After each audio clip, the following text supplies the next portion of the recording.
It's me, your Lord and Savior. I wanted to share something. So when I was a kid, um, I did a lot of things that autistic kids do, and something that has been really bothering me and enrages me is that I was never diagnosed and nobody ever said anything. When looking back, it's so clear that like something's off about this kid. I would stim, and of course parents and teachers would usually be like, stop doing that. So if I was like moving my body, they'd tell me to stop. Um, so I would like stim with my mouth. I would chew on my hair constantly. I would chew on my sleeves, on my shirt. That's pretty stereotypically autistic, I think. I stopped sucking on my fingers when I was in like second grade. And the only reason I stopped is because one of my friends who also did that, her fingernails, they became pitted, they had like little dents in them. And that's when I stopped, is because I was like, that looks scary. A lot of schools now just use staples, but they used to use sticky tack, back in my day. And I would just like take the sticky tack off the walls and chew on it.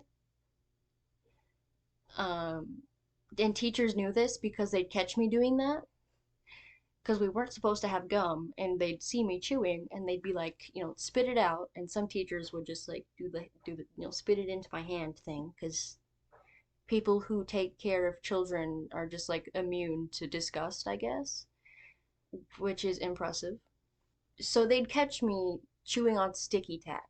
So they knew.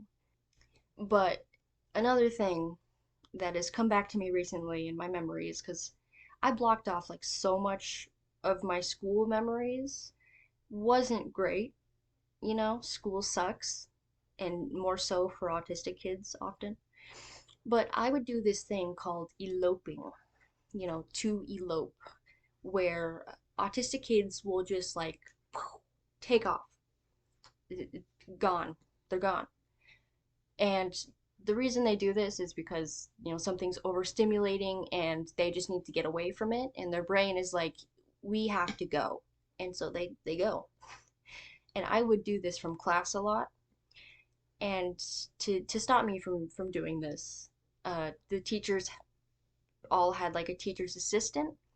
And it was like an unspoken accommodation that I had that when I started to get, I guess, like riled up or something, they would just take me on a walk around the school in the hallways.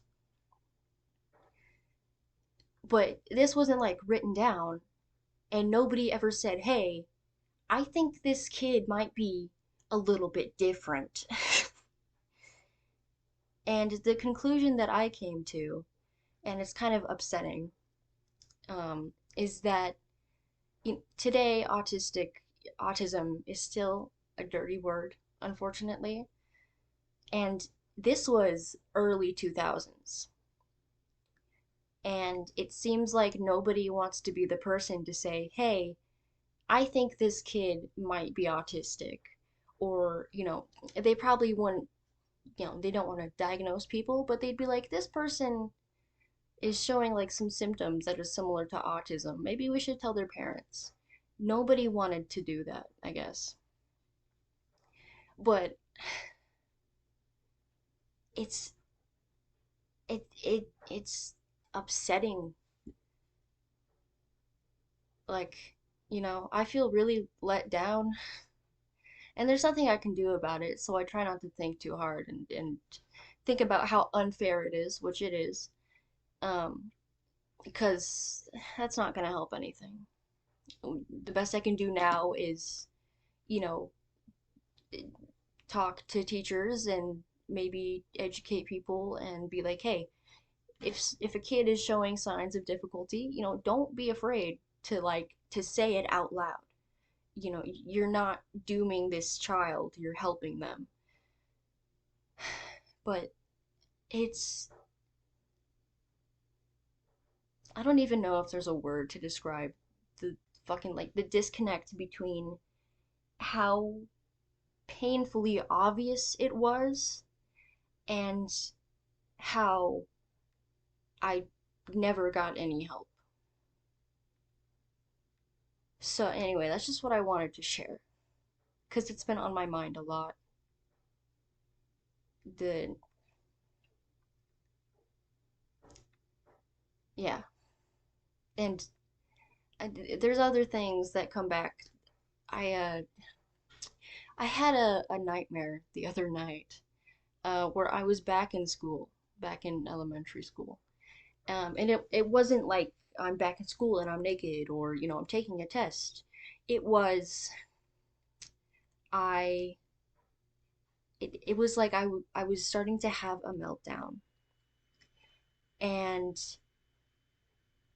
the people, the teachers were trying to grab me. And that obviously doesn't help when somebody's having a meltdown. And I don't like physical touch at all. And when they would, grab me, that was painful. you know, I'm kind of like remembering it now. But in the dream, they grabbed me and I tried to scream, "Don't touch me," and nothing came out. And I ended up, I yelled myself awake because eventually I was able to get to get sound out and I woke myself up. But yeah. Anyway,